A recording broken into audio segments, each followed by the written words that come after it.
Halo Sobat Mata Pena, selamat datang kembali.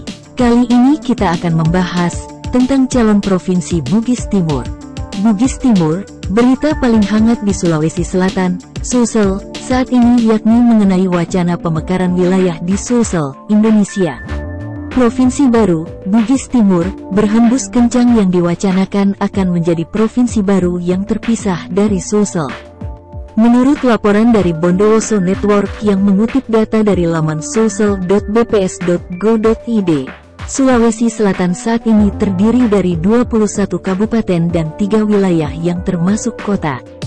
Provinsi Sulawesi Selatan memiliki luas wilayah 45.704,16 km persegi, dengan Kabupaten Luwu Utara menjadi yang terluas mencapai 7.518,71 km persegi, sementara Kota Parepare merupakan wilayah terkecil dengan luas hanya 89,69 km persegi. Kota Makassar memiliki jumlah penduduk terbanyak di provinsi ini, sementara Kepulauan Selayar memiliki jumlah penduduk yang paling sedikit. Sulawesi Selatan termasuk dalam daerah dengan wacana pemekaran wilayah, seperti yang diungkapkan dalam laman YouTube Bugis Timur.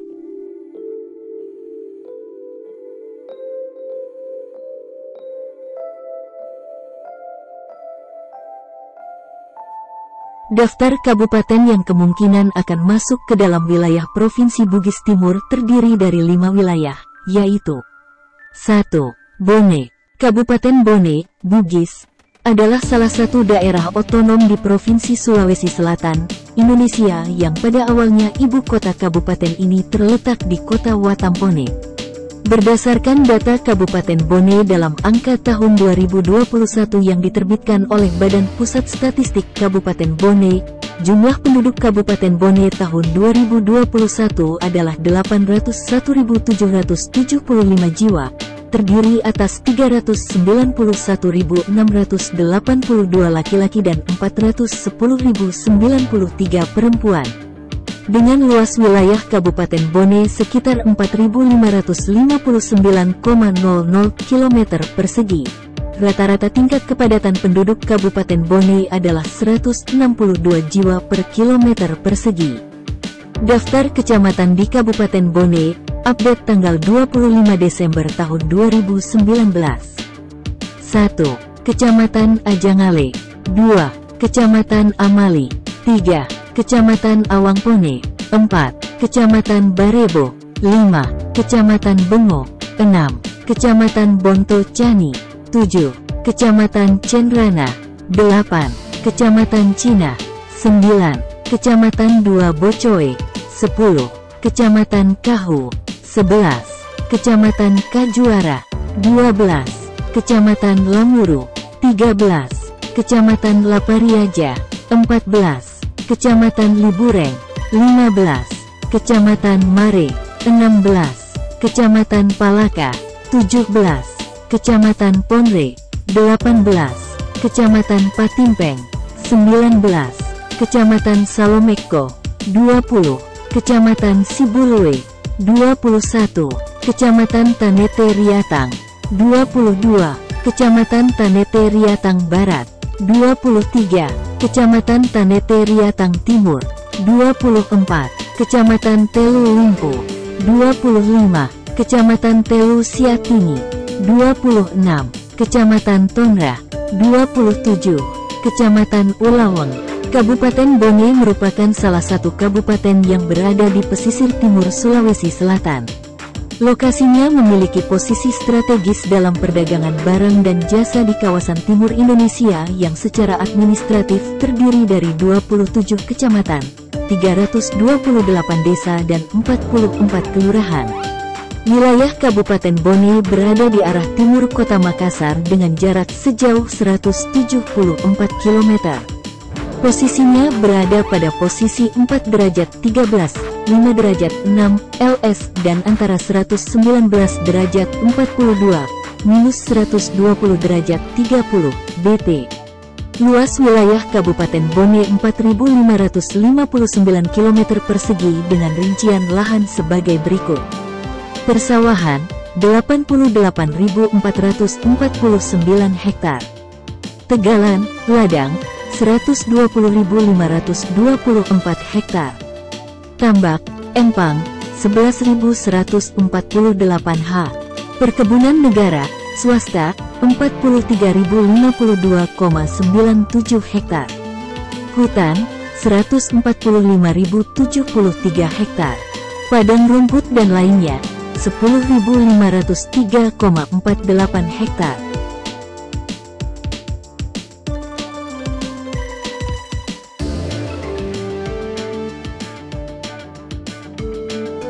Dua, Sopeng. Kabupaten Sopeng adalah salah satu kabupaten di Provinsi Sulawesi Selatan, Indonesia. Ibu kota kabupaten ini terletak di Watan Sopeng. Kabupaten ini memiliki luas wilayah 1.500,00 km persegi dan berpenduduk sebanyak kurang lebih 223.826 jiwa, 2010. Sopeng adalah sebuah kota kecil di mana dalam buku-buku Lontara terdapat catatan tentang raja-raja yang pernah memerintah sampai berakhirnya status daerah Swapraja. Satu hal menarik sekali dalam Lontara tersebut bahwa jauh sebelum terbentuknya Kerajaan Sopeng, telah ada kekuasaan yang mengatur daerah Sopeng, yaitu sebuah pemerintahan berbentuk demokrasi karena berdasar atas kesepakatan 60 pemuka masyarakat. Tetapi saat itu Sopeng masih merupakan daerah yang terpecah-pecah sebagai suatu kerajaan-kerajaan kecil. Hal ini dapat dilihat dari jumlah Arung, Sulewatang, dan Padanreng serta Pabicara yang mempunyai kekuasaan tersendiri. Setelah Kerajaan Sopeng terbentuk maka dikoordinasi oleh Lili-Lili yang kemudian disebut distrik di zaman pemerintahan Belanda. Literatur yang ditulis tentang sejarah Sopeng masih sangat sedikit. Sebagaimana tentang daerah-daerah di Limai Aja Tapareng, juga Mandar dan Toraja, Sopeng hanyalah daerah kecil, dan mungkin kurang signifikan, untuk diperebutkan oleh dominasi dua kekuatan di Sulawesi Selatan yakni Luwu dan Siang sebelum abad ke-16. Namun, seperti disebutkan oleh sebuah kronik Sopeng, dulunya Sopeng bersama Wajo, sangat bergantung kepada kerajaan Luwu.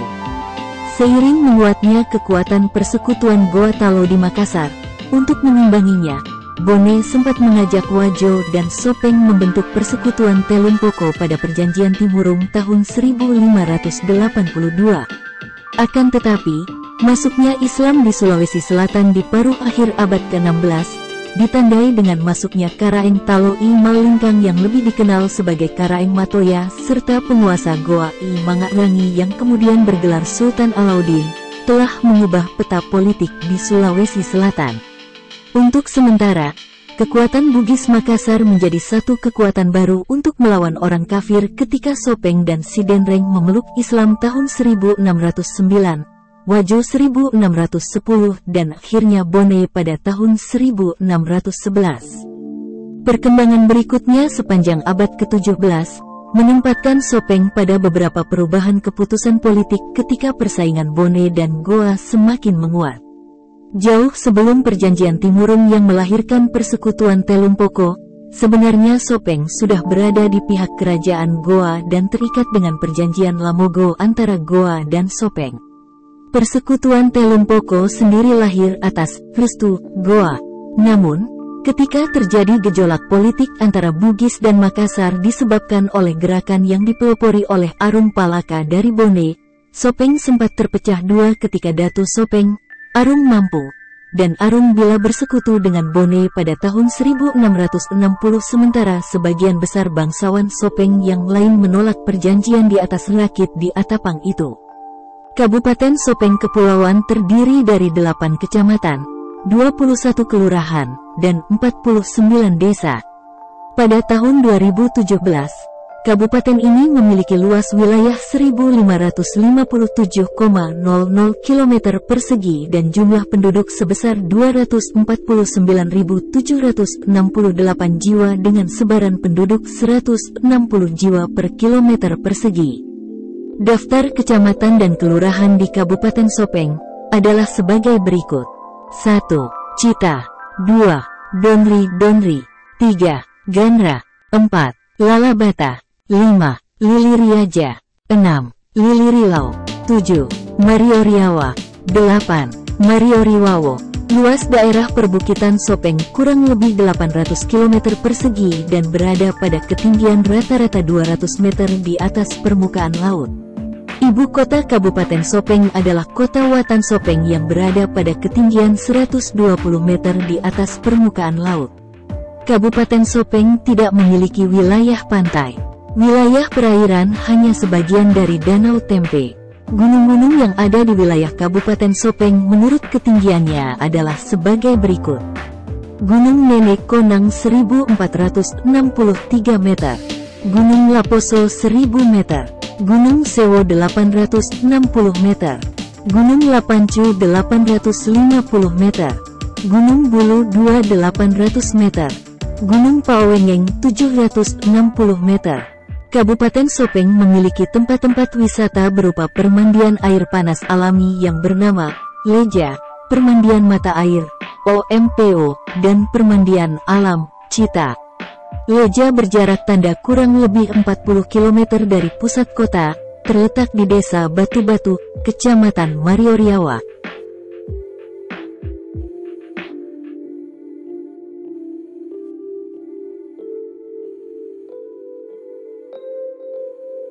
Tiga, Wajo.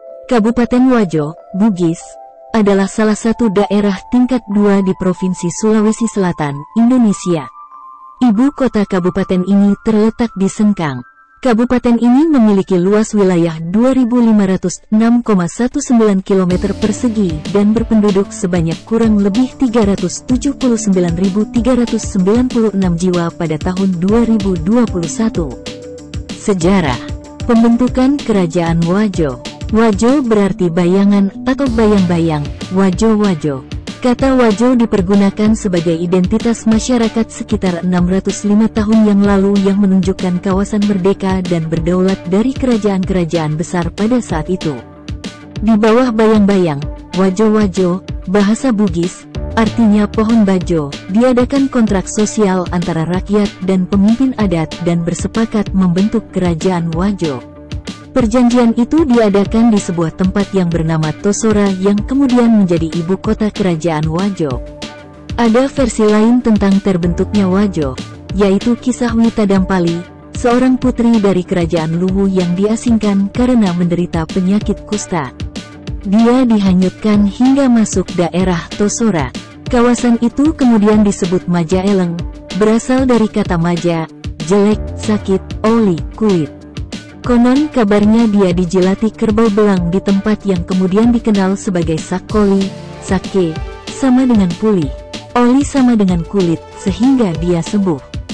Saat dia sembuh, beserta pengikutnya yang setia ia membangun masyarakat baru, hingga suatu saat datang seorang pangeran dari Bone. Ada juga yang mengatakan Sopeng, yang beristirahat di dekat perkampungan Wita Dampali. Singkat kata mereka kemudian menikah dan menurunkan Raja-Raja Wajo. Wajo adalah sebuah kerajaan yang tidak mengenal sistem tumanurung sebagaimana kerajaan-kerajaan di Sulawesi Selatan pada umumnya. Tipe kerajaan Wajo bukanlah feodal murni, tetapi kerajaan elektif atau demokrasi terbatas. Perkembangan Kerajaan Wajo. Dalam sejarah perkembangan Kerajaan Wajo, kawasan ini mengalami masa keemasan pada zaman Lata Dampare Puangri Magalatung Arung Matoa, yaitu Raja Wajo ke-6 pada abad ke-15. Islam diterima sebagai agama resmi pada tahun 1610 saat Arung Matoa Lasangkuru Patau Mula Jaji Sultan Abdurrahman memerintah. Hal itu terjadi setelah Goa, Luwu dan Sopeng terlebih dahulu memeluk agama Islam. Pada abad ke-16 dan 17 terjadi persaingan antara Kerajaan Makassar, Goa Talo, dengan Kerajaan Bugis, Bone, Wajo dan Sopeng, yang membentuk aliansi Telumpocoy untuk membendung ekspansi Goa. Aliansi ini kemudian pecah saat Wajo berpihak ke Goa dengan alasan Bone dan Sopeng berpihak ke Belanda. Saat Goa dikalahkan oleh armada gabungan Bone, Sopeng, VOC dan Buton, Arung Matoa Wajo pada saat itu, La Tenri Laitu Semneng tidak ingin menandatangani perjanjian Bungaya. Akibatnya pertempuran dilanjutkan dengan drama pengepungan Wajo, tepatnya Benteng Tosora selama 3 bulan oleh armada gabungan Bone, di bawah pimpinan Arum Palaka. Setelah Wajo ditaklukkan, tibalah Wajo pada titik nadirnya. Banyak orang Wajo yang merantau meninggalkan tanah kelahirannya karena tidak sudi dijajah. Hingga saat datangnya Lamadu Keleng Arum Matoa Wajo, Arum Peneki, Arum Sengkang, Sultan Pasir, dialah yang memerdekakan Wajo sehingga mendapat gelar Peta Pamaradekangi Wajo, Tuan yang memerdekakan Wajo. Masa Hindia Belanda, politik pasifikasi yang dilancarkan Belanda, memaksa semua kerajaan di Sulawesi Selatan untuk tunduk. Dua sasaran utama Belanda, yaitu Kerajaan Gowa dan Kerajaan Bone. Saat itu Kerajaan Wajo bersekutu dengan Kerajaan Bone. Wajo mengirim pasukan yang dipimpin oleh Jenderal Cakunu dan Lamapa Daeng Jepu untuk membantu Kerajaan Bon. Pasukan gabungan berbagai kerajaan sekutu Bone dan Bone akhirnya kalah. Belanda kemudian berperang melawan Ranreng Tua. Arum Matoa saat itu, Ishak Manggabarani dipaksa oleh Belanda untuk membayar sebukati yaitu denda perang dan menandatangani perjanjian pendek. Isi dari perjanjian pendek tersebut, Korte Verklaring, adalah tunduknya kerajaan lokal, Kerajaan Wajo, pada pemerintah Belanda. Belanda kemudian menjadikan Wajo sebagai onderafdeling dengan ibu kota Sengkang. Saat itu, terjadi pemindahan ibu kota dari Tosora ke Sengkang. Onderafdeling Wajo, ibu kota Sengkang, bersama onderafdeling Bone, ibu kota Watampone, dan onderafdeling Sopeng, ibu kota Watang Sopeng, dibawahi oleh Afdeling Bone, ibu kota Pompanwa.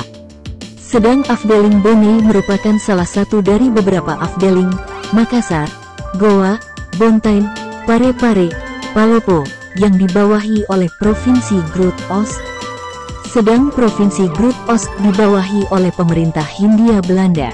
Adapun onderafdeling Wajo membawahi 4 distrik yaitu Distrik Majaeleng, Distrik Sabamparu, Distrik Takalala, dan Distrik Pitumpanua. Tiap distrik membawahi Wanua. Kontroversi Arum Matoa Wajo masih kontroversi, yaitu versi pertama, pemegang jabatan Arum Matoa adalah Andi Mangkona Datu Sopeng sebagai Arum Matoa Wajo ke-45. Setelah dia terjadi kekosongan pemegang jabatan hingga Wajo melebur ke Republik Indonesia. Versi kedua hampir sama dengan yang pertama, tetapi Ranreng Betempola sebagai legislatif mengambil alih jabatan Arum Matoa, jabatan eksekutif, hingga melebur ke Republik Indonesia. Versi ketiga, setelah lowongnya jabatan Arum Matoa maka Ranreng Tua, H.A. Ninom, sempat dilantik menjadi pejabat Arum Matoa dan memerintah selama 40 hari sebelum kedaulatan Wajo diserahkan kepada Gubernur Sulawesi saat itu, yaitu Bapak Ratulangi. Kecamatan Kabupaten Wajo terdiri dari 14 kecamatan, 48 kelurahan dan 142 desa. Pada tahun 2017, kabupaten ini memiliki luas wilayah 2.504,06 km persegi dan jumlah penduduk sebesar 460.719 jiwa dengan sebaran penduduk 184 jiwa per kilometer persegi. Daftar kecamatan dan kelurahan di Kabupaten Wajo adalah sebagai berikut. 1. Belawa 2. Bola 3. Gilireng 4. Kira 5. Majaeleng 6. Maniang Pajo 7. Pamana 8. Penrang 9. Pitumpanua 10. Sabangparu 11. Sajoanging 12. Takalala 13. Tanah Sitolo 14. Tempe. Secara geografis, Kabupaten Wajo terletak pada 3 derajat 39, 4 derajat 16, lintang selatan dan 119 derajat 53, 120 derajat 27, bujur timur. Sebagian besar wilayahnya berupa dataran rendah hingga dataran rendah bergelombang dengan ketinggian wilayah 0 sampai 520 mdpl. Hanya sebagian kecil yang berupa perbukitan di bagian utara. Bagian timur berupa dataran rendah dan pesisir Teluk Bone, termasuk pulau-pulau pasir di perairan Teluk Bone. Sedangkan bagian barat merupakan dataran aluvial Danau Tempe Danau Sidenreng.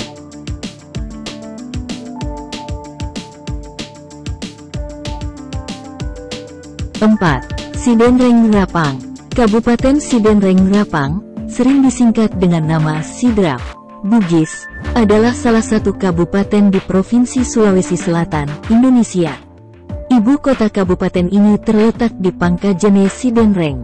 Kabupaten Sidenreng Rapang memiliki luas wilayah 1102,10 km persegi dan berpenduduk sebanyak kurang lebih 301.972 jiwa, 2022. Sejarah, legenda, berdasarkan Lontara, Mulari Timpakena Tanah Eri Sidenreng, dikisahkan tentang seorang raja bernama Sangala. Ia adalah seorang raja di Tanah Toraja. Konon, Sangala memiliki 9 orang anak yaitu La Madarameng, La Wewanriru, La Togelipu, La Pasampoi, La Pakolongi, La Pababari, La Panaungi, La Mampasesu, dan La Mapatunru. Sebagai saudara sulung, La Madarameng selalu menekan dan mengintimidasi kedelapan adik-adiknya, bahkan daerah kerajaan adik-adiknya ia rampas semua. Karena semua adiknya tidak tahan lagi dengan perlakuan kakaknya, mereka pun sepakat meninggalkan Tanah Toraja. Karena perjalanan yang melelahkan, mereka kehausan lalu mencari jalan ke tepi genangan air di pinggir danau. Namun, danau itu ternyata berada di hutan yang lebat, sehingga sulit bagi mereka untuk mencapainya.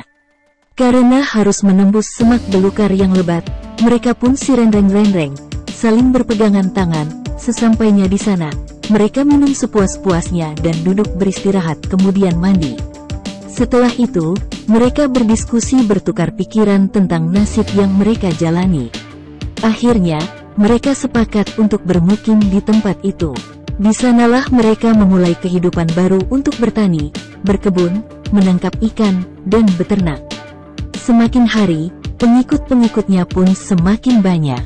Tempat itulah yang kemudian dikenal Sidenreng, yang berasal dari kata sirenreng-renreng mencari jalan ke tepi danau, dan danau itulah yang sekarang dikenal dengan Danau Sidenreng. Dari situ, terbentuk kerajaan Sidenreng. Menurut sejarah, Sidenreng Rapang awalnya terdiri dari 2 kerajaan, masing-masing kerajaan Sidenreng dan kerajaan Rapang. Kedua kerajaan ini sangat akrab, begitu akrabnya, sehingga sulit ditemukan batas pemisah. Bahkan dalam urusan pergantian kursi kerajaan, keduanya dapat saling mengisi. Seringkali pemangku adat Sidenreng justru mengisi kursi kerajaan dengan memilih dari komunitas orang Rapang. Begitu pula sebaliknya, bila kursi kerajaan Rapang kosong, mereka dapat memilih dari kerajaan Sidenreng. Itu pula sebabnya, sulit untuk mencari garis pembeda dari 2 kerajaan tersebut. Dialek bahasanya sama, bentuk fisiknya tidak beda, bahasa sehari-harinya juga mirip. Kalaupun ada perbedaan yang menonjol, hanya dari posisi geografisnya saja. Wilayah Rapang menempati posisi sebelah utara, sedangkan kerajaan Sidenreng berada di bagian selatan. Kedua kerajaan tersebut masing-masing memiliki sistem pemerintahan sendiri. Di kerajaan Sidenreng kepala pemerintahannya bergelar Adatuang. Pada pemerintahan Adatuang, keputusan berasal dari 3 sumber yaitu raja, pemangku adat, dan rakyat. Sedangkan di kerajaan Rapang rajanya bergelar Arung Rapang dan menyandarkan sendi pemerintahannya pada aspirasi rakyat. Demokrasi sudah terlaksana pada setiap pengambilan kebijakan. Demokrasi bagi kerajaan Rapang adalah sesuatu yang sangat penting. Salah satu bentuk demokrasinya adalah penolakan diskriminasi gender. Perbedaan gender tidak menjadi masalah, khususnya bagi kaum wanita untuk meniti karir sebagaimana layaknya kaum pria. Buktinya, adalah emansipasi wanita sudah ditunjukkan dengan seorang perempuan yang menjadi rajanya, yaitu Raja Dangku, raja ke-9 yang terkenal cerdas, jujur, dan pemberani. Wanita yang kemudian dikenal sukses menjalankan roda pemerintahan di zamannya. Setelah kemerdekaan Republik Indonesia, pada saat pengakuan kedaulatan Republik Indonesia oleh Belanda tanggal 27 Desember tahun 1949, berakhirlah dinasti kerajaan Sidenreng dan kerajaan Rapang. Setelah kemerdekaan, Kerajaan Sidenreng lebih awal menunjukkan watak nasionalismenya dengan bersedia melepaskan sistem kerajaan mereka meskipun sistem itu sudah berlangsung lama, sampai 21 kali pergantian pemimpin. Mereka memilih berubah dan menyatu dengan pola ketatanegaraan Indonesia. Kerajaan akhirnya melebur menjadi Kabupaten Sidenreng Rapang, dengan bupati pertamanya H. Andi Sapada Mapangile, dan untuk pertama kalinya dalam sejarah pemerintahan Sidenreng Rapang dilakukan pemilihan umum untuk memilih bupati secara langsung pada tanggal 29 Oktober tahun 2008 lalu. Kabupaten Sidenreng Rapang terdiri atas 11 kecamatan yaitu 1. Kecamatan Baranti, 2. Kecamatan Dua Pitu, 3. Kecamatan Kulo, 4. Kecamatan Maritengae, 5. Kecamatan Pancal Lautang, 6. Kecamatan Pancarijang, 7. Kecamatan Pitu Riase, 8. Kecamatan Pitu Riawa, 9. Kecamatan Telu Limpu, 10. Kecamatan Watang Pulu, 11. Kecamatan Watang Sidenreng. Kabupaten Sidenreng Rapang terletak di antara 30 derajat 43, 40 derajat 09, Lintang Selatan dan 119 derajat 041, 120 derajat 010, Bujur Timur. Kabupaten Sidenreng Rapang terletak pada ketinggian antara 10 meter sampai 3,000 meter dari permukaan laut, mdpl, dengan puncak tertinggi berada di Gunung Boto Talu, 3086 mdpl. Keadaan topografi wilayah di daerah ini sangat bervariasi berupa wilayah datar seluas 879,85 km persegi, 46,72%, berbukit seluas 290,17 km persegi, 15,43%, dan bergunung seluas 712,81 km persegi, 37,85%. Wilayah datar berada di bagian selatan dan barat. Wilayah perbukitan berada di bagian utara dan timur, terutama di Kecamatan Pitu Riawa dan Kecamatan Pitu Riase. Di wilayah dataran rendah terdapat dua danau yaitu Danau Tempe dan Danau Sidenreng.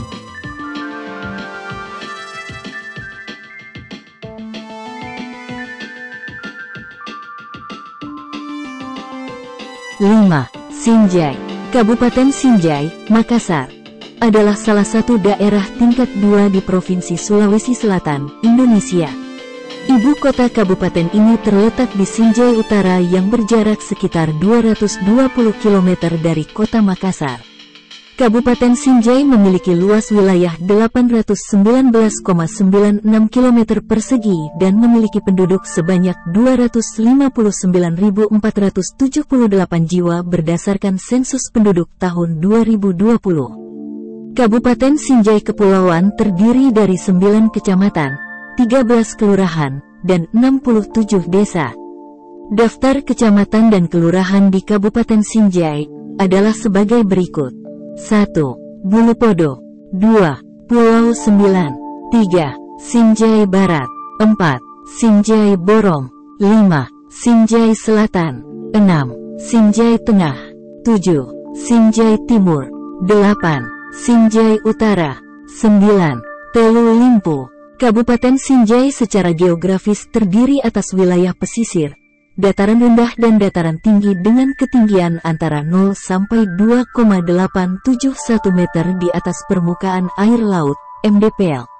Wilayahnya termasuk 9 pulau-pulau kecil di Teluk Bone yang masuk ke wilayah Kecamatan Pulau 9. Pesisir di Kabupaten Sinjai berada di sepanjang batas sebelah timur dan tergolong sempit meliputi Kecamatan Sinjai Timur, Kecamatan Sinjai Utara dan Kecamatan Telu Limpu.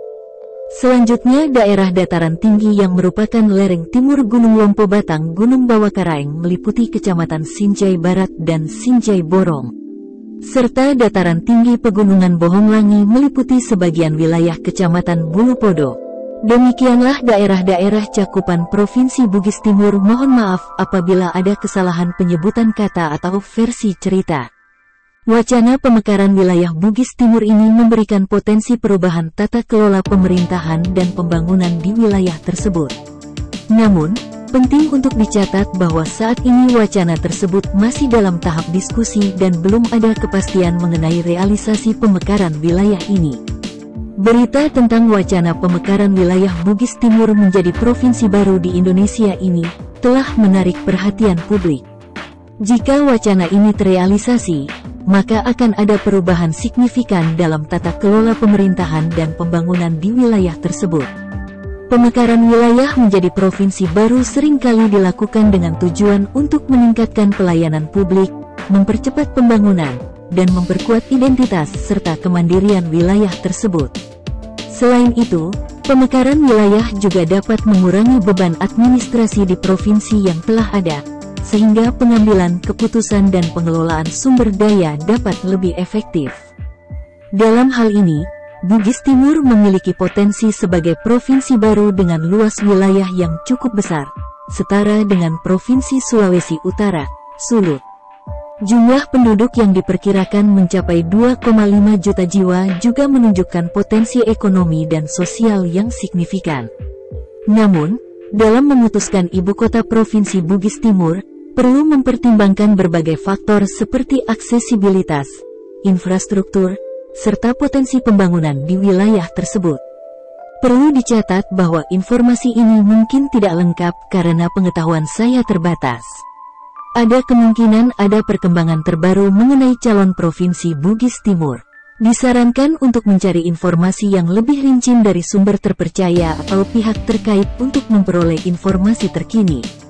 Sekian dulu ya, silahkan berikan masukan dan koreksi di kolom komentar. Jangan lupa like, komen, dan subscribe channel ini. Sampai jumpa lagi. Terima kasih.